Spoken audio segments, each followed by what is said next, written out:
Hello and welcome to Samhain Story.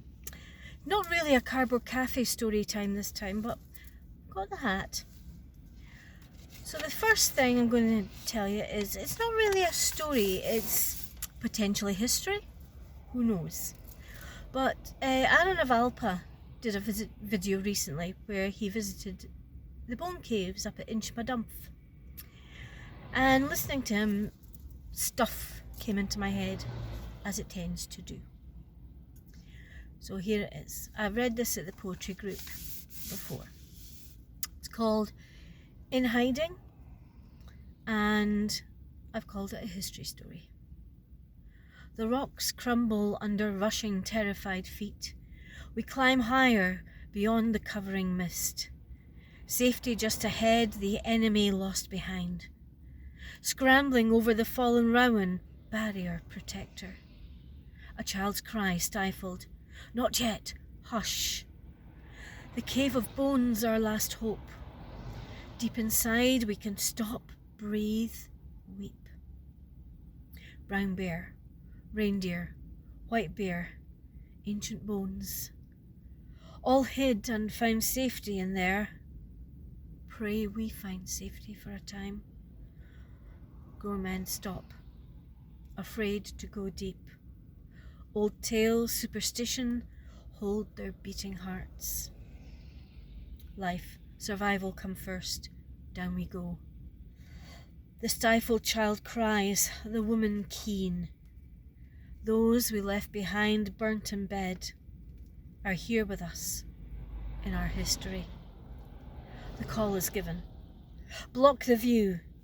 Rocks, bones, dirt piled up, opening sealed.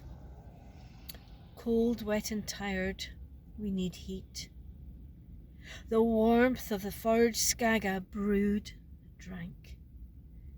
Food shared from our ruined homes. So many of our wise elders gone. Young men must rise, take their places. Warriors turn planners. Thinkers with clan responsibilities. How long can we stay safe, hidden? Our lives have been changed forever. Homes, lands gone.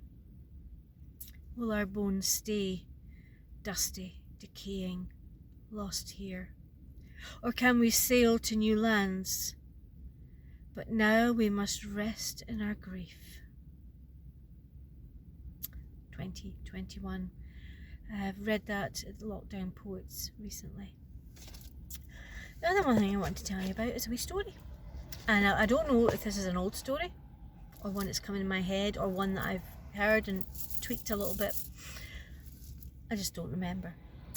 But it's a story about Connor and his wife, Julia. Connor was a teacher of science. Julia was a quine fae affair. Now Connor moved up to the Shire from Edinburgh, and he was a man of science. He didn't hold with a lot of the superstitions round about, but he put up with them as the dominie of the academy. So after a wee while he met Julia and they fell in love. They got married in Kirk because her parents wanted it. Connor didn't hold much with Kirk. So they set up home together. And that's when Connor noticed every night of the last of the harvest, on the thin night of the year, Halloween, Julia would make a corn dolly. He just thought, it's one of those things that they do up here. Julia had her wee rhyme along with it. One for you, one for me. Baby makes three. Throw the devil into the sea. He went, well, that's a bit weird. We don't have a baby yet. And what's with the devil? Doesn't exist. So this went on for years, and of course they had children, and every time a child was right, the rhyme would change, the pattern of the dolly would change, But it would always end up with the devil being thrown into the sea, out the door, off the hill, all sorts of ways to get rid of Alan Nick. So Connor said, he just put up with it. And time went on, and the kids had gone, and there was just the two of them. And our rhyme changed again, along with the design of the dolly. He says, can you not stop that now? The kids have gone. She went, there's you and there's me. We don't want the devil making three. So he just put up with it. He loved Julia. And time went on. And soon they were old. And Julia was in her final years, and she asked him to help her make the dollies. Like, why? Just do it. He did what he was asked. He did it. He made it while she said a rhyme. Then one year, just before the thin night, Julia died. And Connor just heartbroken. He just sat by the fireside in the house. And Halloween night came. No dolly was made. No rhyme was said. Connor went to bed that night. And in the morning, some folk passed by. The door was open, so they went in. No sign of Connor. Every one of the dollies, which had been all over the chimney breast, had been torn down and scattered around. And on the outside of the door, huge, great scratches right across. And no sign of Connor. No sign was ever found of Connor. Even now, on the thin night of Halloween, folks won't go near that old house. It never sold.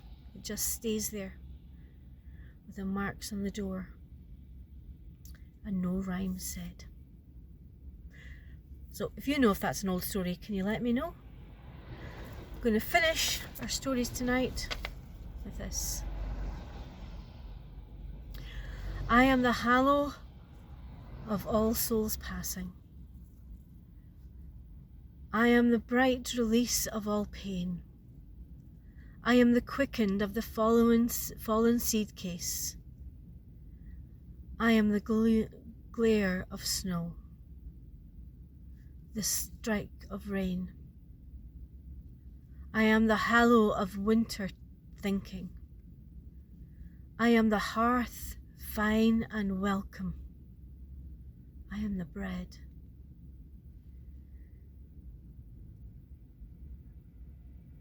I am the way of the pillow. I am the remembrance of those gone before. I am wisdom's golden thread. I am Halloween. Let's go to bed. So, good night.